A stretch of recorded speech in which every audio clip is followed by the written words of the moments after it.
السلام علیکم شارع دستور سے میں ہوں عبدالقیوم صدیقی اور آپ ہیں AQS کے ساتھ. جناب ظاہر ہے کہ پاکستان کا اس وقت سب سے بڑا مسئلہ جو ہے وہ اس کی معاشیات ہے، اور معاشیات کو سنبھلنے کے لیے انفلیشن جو ہے، مطلب افراط زر، اس کو 5 سے 7% کم کرنے کی جو ہے وہ اسٹیٹ بینک کے اندر بھی کوششیں ہو رہی ہیں اور تجویز کی جا رہی ہیں کہ کیا اقدامات لیے جائیں جس سے 5 سے 7% تک جو ہے انفلیشن کم ہو. اور دوسری طرف جو ہے سوئی گیس کی، مطلب یہ جو گیس ہم چولہوں میں جلاتے ہیں اور ہم نے پتہ نہیں کیسے کیسے کہاں کہاں اس کو جلا کے ختم کر دیا، اب وہ ہمیں بھگتنا پڑ رہا ہے. اب اس گیس کی مزید قیمتیں جو ہیں بڑھائی جا رہی ہیں، اور سوئی سدرن گیس نے میرے خیال میں 146% بڑھا دی ہیں. ابھی پیاز، ٹماٹر، آلو کی قیمتیں جو ہے کنٹرول میں نہیں آ رہی، اوپر سے یہ غریب کا تو بھرکس نکل چکا ہے. لیکن بہرحال جی، اللہ کرے کہ پاکستان کی معاشی صورتحال بہتر ہو. تو ہر کوئی پریشان ہے اس حوالے سے. لیکن دوسری طرف جو ہے وہ ہم نے دیکھا کہ آج نجف حمید صاحب جو ہیں جنرل فیض کے بھائی، ان کو بھی گرفتار کیا گیا ہے. اور پھر PTI کی کور کمیٹی کا بھی اجلاس ہونے والا ہے، وہاں پہ کیا کچھ ہو رہا ہے. تو اس سب بھی صورتحال پر جو ہے وہ بات کریں گے. دوسری طرف اسلام آباد ہائی کورٹ میں سائفر کیس کی ہیئرنگ چل رہی ہے، اور سائفر کیس میں کچھ نکات اور ان پر جو اس کی مین پیٹیشن ہے اس پر آرگومنٹ سلمان صفدر کے جاری ہیں، اور یہ کل تک کے لیے ملتوی کر دیا گیا. بات کریں گے جناب حماد حسن صاحب سے کہ حماد صاحب کے پاس آج کون سی خبر ہے. حماد صاحب، نجف حمید گرفتار، صبح آپ نے کافی دیر سے پہلے ٹویٹ کر دیا تھا، یہ کیوں گرفتار کیا ہے؟ خبر کس نے بریک کیا تھا کہ گرفتار کر لیے گئے؟ آپ ہی کی ٹویٹ تھی میرے خیال میں شاید. میں نے کیا تھا نا. ہاں. تو نجف حمید نے کوششیں تو بڑی کی بھاگنے کی، اور جب کچھ نہ بن سکا تو پھر ضمانت قبل از گرفتاری پر بھی آئے. لیکن گرفتار بھی کر لیے گئے ہیں اور اڈیالہ جیل بھیجنے کا حکم بھی جاری ہو چکا ہے. وہاں کے مقامی سینئر سول جج ہیں وقار حسین گوندل، انہوں نے یہ حکم جاری کیا ہے، اور ضمانت قبل از گرفتاری جو ہے وہ بھی منسوخ ہو چکا ہے. تو اب نجف حمید صاحب کے حوالے سے انویسٹیگیشن کا آغاز ہوگا، اور جو ان کے کرتوت رہے نا وہ اب سامنے آتے جائیں گے. نہیں تو کیا کہہ رہے ان کے اعمال جو ہیں وہ، ان کے خلاف انویسٹیگیشن تو کافی عرصے سے ہو رہی تھی نا، تو ظاہر ہے سسپینڈ بھی رہے یہ تھے، جو پھر یہ گرفتاری میڈیکل ہوئی لیو نا، پہ بھی چلے گئے تھے، اور دیکھیں اینٹی کرپشن نے اینٹی جو کرپشن گرفتاری اچھی کی ہے، لمبی چوڑی ایک FIR جو ہے نا وہ ان کے خلاف تو الزامات کی گرفتاری درج بھی کی تو گئی ہے. انہی بنیادوں پر ہوئی نا کہ ان کے خلاف تو انویسٹیگیشن ہو رہے تھے، اور وہ انویسٹیگیشن مختلف معاملات کے حوالے سے تھے. ایک تو یہ جو ٹاپ سٹی ہے، تو کنور معیز نے لمبا چوڑا بیان دیا تھا، اور وہ جی ہاں، ایک پھر تو یہ سپریم کورٹ کے اندر بھی گیا تھا کنور معیز جو سپریم ہے، کورٹ اور میں پھر بھی وہاں آیا تھا. پہ سپریم کورٹ نے کہا تھا کہ یہ منسٹری آف ڈیفینس کو بھجوا دیا تھا وزارت یا فیڈرل گورنمنٹ کو کہ وہ اس پہ وزارت کیا کرے. دفاع کو غالباً بھجوا جی دیا ہاں، تھا. تو ایک تو وہ معاملہ ہے. سپریم کورٹ نے نہیں بھجوایا. سپریم کورٹ نے یہ کہا تھا کہ 184(3) کے اندر یہ فال نہیں کرتی، اور ہم چاہتے ہیں کہ ادارے اپنا کام کریں. آپ جو ہے وہ اپروپریٹ فورم جو ہے وہاں جا کے آپ رجوع کریں، اور اس اپروپریٹ فورم میں کے اندر ایک منسٹری آف ڈیفینس بھی تھا، فیڈرل گورنمنٹ، تو وہاں پہ آپ جائیں. اچھا، بہرحال جو بھی تھا، ایک تو وہ معاملہ ہے. دوسرا معاملہ جو ہے وہ زمینوں کے بہت سے معاملات ہیں پورے پنجاب میں نجف حمید کے حوالے سے. اور لیکن ان معاملات سے ہٹ کر ایک اور چیز بھی سامنے آ سکتی ہے، گو کہ وہ اس کو ابھی میڈیا کی نہ اس پر نظر ہے نہ ان کو خبر ہے اس حوالے سے. اچھا، وہ کیا؟ تو ان کے حوالے سے یہ افغان ٹرانزٹ ٹریڈ کے حوالے سے بھی جہاں تک میرے معلومات ہیں اس سلسلے میں بھی کچھ انویسٹیگیشنز ہو رہے ہیں. اور یہ جب ان کے بھائی پشاور میں تعینات تھے تو نہیں کس کے خلاف ہو رہی ہے انویسٹیگیشن؟ افغان ٹرانزٹ ٹریڈ کے حوالے سے. نجف حمید کے خلاف. میں اصل میں روزہ بڑا لگا بھائی، ابھی جس وقت ہم یہ ریکارڈ کر رہے ہیں تو اس وقت ذرا افطار ہونے والی ہے. افطاری کے وقت آپ ہمیں کیمرے کے سامنے بٹھا دیتے ہیں نا، یہ زیادتی. بس آپ نہیں آپ کی جو آپ کی حالت سے مجھے لگ رہا ہے پتہ، اور میرے بھی آپ دیکھ رہے ہیں نا کہ جو وہ کیا کہتے ہیں اس کو، قوت آواز کے اندر ایک اسپارک ہوتا ہے نا، میرا خود وہ بھی کافی کم ہوا ہوا ہے. 3 بجے کے بعد 4 بجے کے بعد پھر میرا بھی زیادہ وہ. بہرحال نجف حمید کے حوالے سے ایک تو ٹاپ سٹی، ایک مختلف اضلاع میں زمینوں کے حوالے سے، چکوال میں صرف نہیں بلکہ دوسرے اضلاع میں بھی، لیکن افغان ٹرانزٹ ٹریڈ کے حوالے سے بھی کچھ انویسٹیگیشنز ہو رہی تھی کچھ عرصہ پہلے. اور یہ جب فیض عبید صاحب کور کمانڈر پشاور تھے تو وہاں پہ سنا ہے کہ نجف حمید کے کچھ افغان تاجروں سے، کچھ ٹرائبل بیلٹ کے تاجروں سے ان کے روابط بڑے تھے. اور اب میں یہ نہیں کہہ سکتا کہ وہ روابط کیوں بڑھے، وہ ذاتی روابط تھے، تعلقات تھے، یا اس کے پیچھے یہ افغان ٹرانزٹ ٹریڈ کے معاملات تھے یا کیا تھا. لیکن بہرحال اس حوالے سے کچھ لوگ سرگرم تھے اور اس حوالے سے ادھر ادھر معلومات لے رہے تھے. تو امکان یہ بھی ہے کہ شاید اس حوالے سے بھی کچھ انویسٹیگیشن سامنے آئے. اچھا، بہرحال آج ان کی ضمانت قبل از گرفتاری بھی خارج ہو گئی اور پھر سینئر. اچھا، یہ بات درست ہے کہ وہ جو انہوں نے کوئی بھاگنے کی کوشش کی تھی؟ ہاں بھاگ گئے تھے، پھر پکڑ لیا. اچھا، تو پولیس نے گرفتار کر لیا. پھر سینئر سول جج کرمنل کے سامنے پیش کیا. تو پھر وہاں کے سینئر سول جج وقار حسین گوندل نام ہے غالباً، انہوں نے ان کو اڈیالہ جیل بھیجنے کا حکم جاری کر دیا ہے آج. اچھا، نہیں کیا فزیکل ریمانڈ دیا ہے یا کیا، کس کے اوپر ریمانڈ دیا نا؟ میں ڈیٹیلز تو پورے سامنے نہیں آئے کہ مطلب کیا کچھ ہوا ہے، لیکن جہاں تک میرے پاس جو معلومات تھے وہ میں نے آپ سے شیئر کیے کہ اڈیالہ جیل بھیجنے کا حکم بھی دیا ہے اور ان کی ضمانت قبل گرفتاری جو ہے وہ بھی خارج کر دی گئی. اچھا، یہ بڑی حیرت کی بات ہے. عمومی طور کے اوپر تو جب کوئی گرفتار ہوتا ہے تو انویسٹیگیٹنگ ایجنسی اس کا ریمانڈ مانگتی ہے نا، 4 دن کا، 5 دن کا، 15 دن کا، 14 دن کا. اب یہ کیس کی مختلف اس کے حوالے سے ہی ہوتا ہے. تو یہاں پہ ویسے یہ پتہ کرنے والی بات ہے کہ وہ تو پھر تحقیقاتی ایجنسی کی تحویل میں اچھا، ہوتا ہے. یہ جوڈیشل ریمانڈ پر اڈیالہ جیل بھیج دیے گئے. جوڈیشل کر دیا. یہ دیکھیں نا، اگر جوڈیشل کیا ہے تو اس کا مطلب کیا ہے؟ ابھی آئی نا. ہاں بالکل ٹھیک ہے، ابھی خبر آئی ہے نا آپ کے پاس. دیکھیں ہمارے سورسز اتنے الرٹ ہوتے ہیں کہ ہم معمولی سا پھنس جاتے ہیں نا، وہ فوراً میسج کر دیتے ہیں کہ نہیں. دیکھیں بات یہ ہے کہ یہ مجھے تو تھوڑی سی زیادتی ہے. عام آدمی کا تو آپ دیں ریمانڈ 20 دن کا، اور ان کو جو ہے آپ سیدھے جوڈیشل کر دیں، یہ تو گھنی زیادتی ہے نا بھائی جان.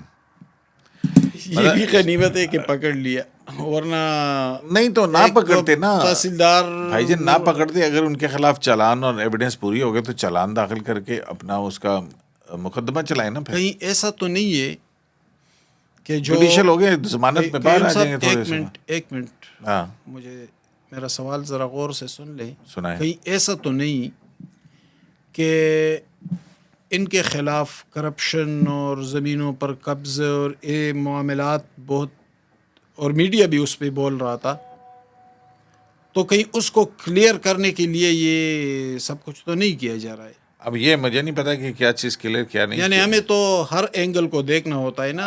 صحافت تو ہوتی ہے ایسی ہے کہ آپ لکیر کے فقیر نہیں بنتے، بلکہ آپ دوسرے اینگل سے بھی معاملات کو دیکھتے ہیں. تو ان کو پکڑا، فوری طور پر جوڈیشل کر دیا، اور پھر آپ تو پورے وکیل ہیں نا، آپ تو ان چیزوں کو زیادہ سمجھتے ہیں. تو آپ کا نقطۂ اعتراض بھی آ گیا تو بہرحال ہم دیکھیں گے آنے والے دنوں میں ہم اس کو کہ آگے کیا ہوتا ہے اس کیس کے حوالے سے. وہی ہوتا ہے جو دوسروں کے ساتھ ہوا ہے یا کلیئر کرنے کی کوشش کی جا رہی ہے. بالکل. بہرحال ہم اس پہ کمنٹری کریں گے پھر. ہاں اسی کے ابھی ہم یہ اپنے وہ کر رہے تھے جب آپ اور میں گفتگو شنید کر رہے تھے تو اسی دوران میں فیض آباد جنرل فیض کا ذکر آئے اور پھر فیض آباد کمیشن اور فیض آباد دھرنا کا ذکر نہ آئے تو وہ اس کے بغیر ناممکن ہے نا یا نامکمل ہے. شاہد میتلا صاحب آپ جانتے ہیں ایک جرنلسٹ ہیں ہمارے دوست ہیں جس نے باجوہ کا انٹرویو کیا, باجوہ صاحب کا انٹرویو کیا تھا پے در پے اور جس میں مطیع اللہ جان کے حوالے سے اس نے کہا کہ جی جنرل فیض کو کہا تھا کہ تم نے یہ کس بانڈے طریقے سے اس کو اٹھایا یا جو بھی صحافیوں کی وہ ہراسمنٹ والے کیس لیکن کے پھر اندر باجوہ اس سے منکر بھی ہو گئے تھے, انہوں نے انکار بھی کیا تھا. ہاں وہ تو پھر یہ انہوں نے کہا میں نے کوئی انٹرویو ہی نہیں دیا ہے نا اس طرح کا. لیکن اب پھر وہی اپنا شاہد میتلا صاحب جو ہیں وہ کہہ رہے ہیں کہ جناب ایکسکلوسیو خبر انہوں نے شیئر کی ہے کہ فیض آباد دھرنا کمیشن انٹیلیجنس ادارے بری ذمہ. جو آپ کو پتہ نا کہ فیض آباد فیصلہ اس کے بعد قاضی فیصلہ کے خلاف ریفرنس پھر 5 سال تک اس کی سماعت نہیں ہوئی تھی. پھر اس کے بعد جب قاضی فیصلہ چیف جسٹس بنے تو اس مقدمات کی سماعت ہوئی. شاہد میتلا صاحب تو میں ایک بیک گراؤنڈ بتا دوں نا اپنے ناظرین کو کہ پھر اس کے بعد وفاقی حکومت نے کہا تھا کہ فیض آباد دھرنا کمیشن پر عمل درآمد کے لیے ہم کمیشن جو ہے اس کو تشکیل دے رہے ہیں. تو وہ کمیشن ایک بنا تھا 3 رکنی جس میں آئی جی صاحبان تھے, ریٹائرڈ آئی جی صاحبان. تو اس کی دعویٰ ان کا یہ ہے کہ اس نے اپنی کمیشن نے کارروائی مکمل کر لی ہے اور جو اس میں رپورٹ کے اندر انہوں نے کہا ہے کہ جناب انٹیلیجنس ادارے جو ہیں وہ بری ذمہ قرار دے دیے ہیں. اس میں شہباز شریف کی پنجاب حکومت کو انہوں نے ذمہ دار قرار دیا ہے اور اس میں یہ کہا ہے کہ شہباز شریف بھی نہیں پیش ہوئے کمیشن کے سامنے اور نہ جنرل فیض پیش ہوئے اور جو سابق D G I S I general Faiz بھی پیش نہیں ہوئے. انہوں نے شرط رکھی کہ اگر کمیشن وزارت دفاع میں آ کر ان کا بیان قلم بند کرے تو وہ پھر اپنا روبرو بیان ریکارڈ کروا سکتے ہیں. کمیشن کے اراکین میں وزارت دفاع جا کر جنرل فیض کے بیان پر ریکارڈ کرنے پہ اختلاف تھا کہ ایسا نہیں لگنا چاہیے, ہماری تفتیش ہو رہی ہے اور ہم الٹا اس کو جواب دے ہیں. اس تاثر کے پیش نظر کمیشن نے سابق ڈی جی آئی ایس آئی کو اسکائپ پر انٹرویو کا بھی آپشن دیا لیکن وہ انہوں نے انکار کر دیا.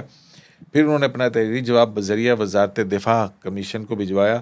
جنرل فیض نے اپنے جواب میں لکھا کہ انہوں نے جو کچھ بھی کیا وہ اس وقت کی حکومت اور army chief general Qamar Javed Bajwa کے کہنے پر کیا تھا اور یہی ملکی مفاد تھا. تو ٹھیک ہے تو یہ جو ہے وہ لب لباب کمیشن کی رپورٹ کا تو ٹھیک ہے نا. وہ تو شاہد خاقان عباسی نے کمیشن کے سامنے باقاعدہ بیان دیا تھا کہ میرے حکم پر ہوا تھا, میں پرائم منسٹر تھا, میں نے حکم دیا تھا کہ اس کو جنرل فیض کو اس نے کہا جنرل فیض سے میں اس وقت ملا بھی نہیں تھا. کہتا ہے کہ میں جنرل فیض کو جانتا نہیں تھا.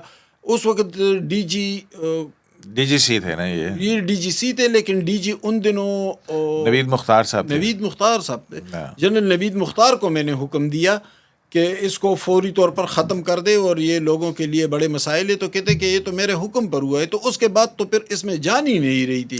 تو مجھے تو شاید میتلا کی سٹوری سے مطلب ہے میں تو کتن نہیں چونک پڑا. البتہ میرا ذہن ایک اور نقطے پر گیا.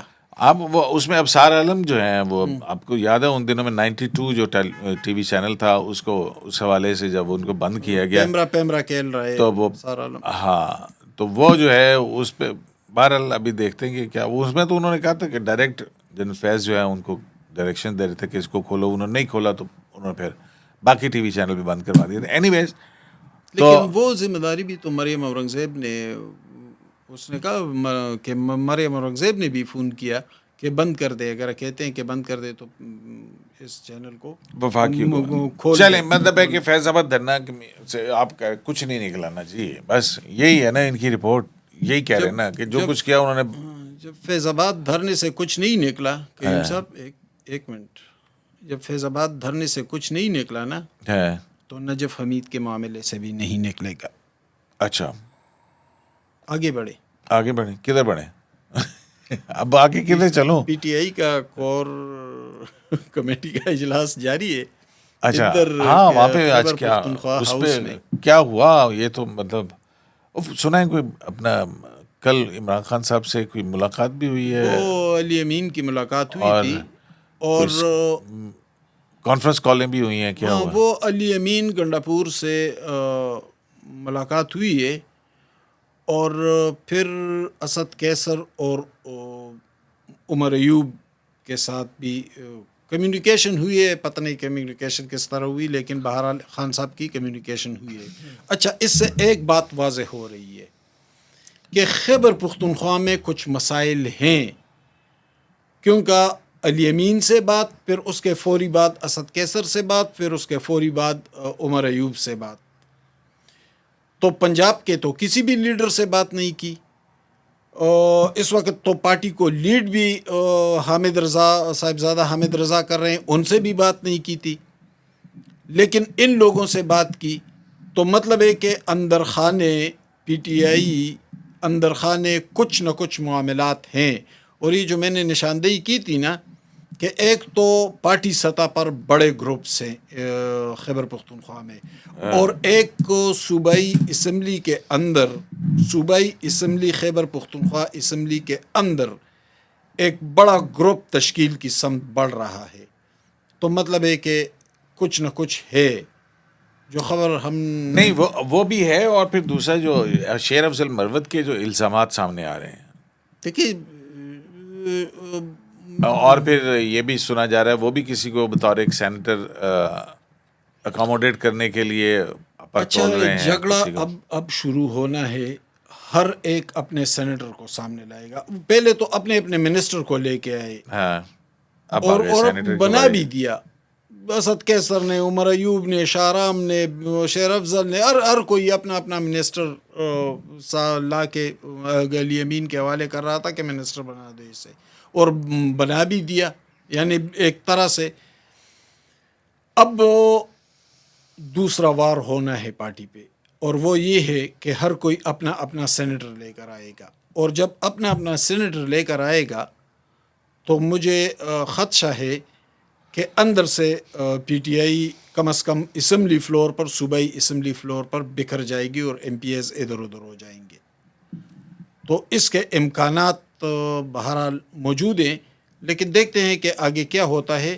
لیکن خان صاحب کی گرفت پارٹی پر کمزور پڑتی جا رہی ہے، اور گروپس جو ہے ان کی گرفت مضبوط ہوتی جا رہی ہے. تو سائفر کیس میں کیا آپ کو نکلتا ہوا کچھ نظر آ رہا ہے؟ اب نہیں، اس کے علاوہ بھی جو سینٹ کی ٹکٹس ہیں، آپ نے دیکھا نا کہ کن کن کے نام آ رہے ہیں. اس حوالے سے بھی اب فیصل واؤڈا صاحب بھی ان کے ٹکٹ پر، یار یہ کیا ہے وہاں سے، ایسے کیا ہے؟ سینٹ کا بھی یعنی ایمل ولی کو آپ دیکھیں، ایمل ولی بلوچستان سے سینیٹر بنیں گے. اپنا ووٹ بھی شفٹ کر گئے ہیں بلوچستان، اور وہاں پہ کچھ این پی ارکان ہیں اور کچھ پیپلز پارٹی مل کر ایمل ولی کو سینٹ میں لے آئیں گے. تو سیاست اس خاندان کی ایسی نہیں تھی جس طرح کر رہے ہیں. نہیں، لیکن اس میں کہ چلیں ایک ہاؤس کے اندر ان کے لیکن میری ریپرزنٹیشن اطلاع تو کے موجود. مطابق زرداری صاحب کا منصوبہ ہے کہ ایمل کو اسی طرح ہم سینٹ میں لے آئے. اچھا، ورنہ ان لوگوں کا الیکشن کے بعد ان کا رویہ بہت جارحانہ تھا، اداروں کے حوالے سے بہت جارحانہ رویہ اپنایا تھا ایمل ولی نے. لیکن ان کو سینٹ میں لا کر دیکھیں نا، یہی پالیٹکس ذرا ہوتی ہے نا کہ مدھم اپنا کرنے کی جو ہے کوشش کی جا ہاں، رہی ہے. کہ ناراض ارکان کو منا کے جو ہے وہ اس میں مین اسٹریم کے اندر ایک دیکھیے، دھارے میں رکھا جائے ہم نے جہاں یہاں پہ پر بات کر سکیں. قیوم صاحب، ہم نے ہم نے یہاں تو پر بالکل بار بار نشاندہی کی تھی بالکل نا کی کہ تھی. مولانا اور ایمل کو پھسلنے نہ دے، ان کو کسی طرح راضی کر کے لے آئے. شاید ہماری بات مان لی. آپ کی ہماری بات کون سنے گا، ہم معمولی صحافی ہیں. لیکن بہرحال اگر ایسا ہو رہا ہے کہ انہیں مین اسٹریم سے الگ نہیں کرنے دیا جا رہا ہے تو یہ اچھی بات ہے، اس کو اپریشیٹ کرتے ہیں ہم. بہت شکریہ آپ کا حماد حسن صاحب، آپ نے ٹائم دیا باوجود اس کے کہ آپ کو شدید اس وقت روزہ لگا ہوا ہے، اور آپ نے پوری انرجی سے بولنے کی. اور ٹائم بھی بہت کم ہے، اور یہ میری زندگی میں پہلا روزہ تھا کہ میں آخری ٹائم پہ بول بھی پڑا، ورنہ اس وقت میں گفتگو کیا تو بات بھی نہیں کرتا کسی یہ سے. دیکھیں نا، یہ ہم پھر آپ کو اسی لیے جو ہے نا لے کے آتے ہیں تاکہ آپ جو ہے یہاں پہ ڈٹے رہیں اس محاذ کے اوپر. تو چلیں اب آپ کو اچھی سی افطاری کرواتے ہیں, آپ فکر نہیں کریں. شکریہ. تو جناب گیس کی قیمتوں میں تو اضافہ ہو کے رہے گا, مہنگائی بڑھتی رہے گی. نجف حمید صاحب کے حوالے سے کیا گفتگو ہے, اور پھر فیض آباد دھرنا کیس کے اندر جیسا کہ سب ہی پریڈکٹ کر رہے تھے, اور جب یہ کمیشن بنا اس کے وقت سے باتیں شروع ہو گئی تھیں کہ یہ جو جس طرح کا کمیشن وفاقی حکومت نے بنایا ہے وقت گزرتا جائے گا اور پھر وہی مٹی پاؤ چھٹو, جو کچھ بھی ہونا تھا وہ ثابت نہیں ہو سکے گا. قصوروار جو ہے وہ اس کمیشن کی رپورٹ میں ذمہ دار شہباز شریف ہیں کہ انہوں نے کیوں نہیں روکا وہ اپنا طریق لبیک کے مظاہرین کو کہ وہ یہاں پہ آ کے فیض آباد پہ دھرنا دیں. شرائع دستور سے عبدالکریم صدیقی کو ایکویس لائیو سے اجازت دیجیے. اللہ نے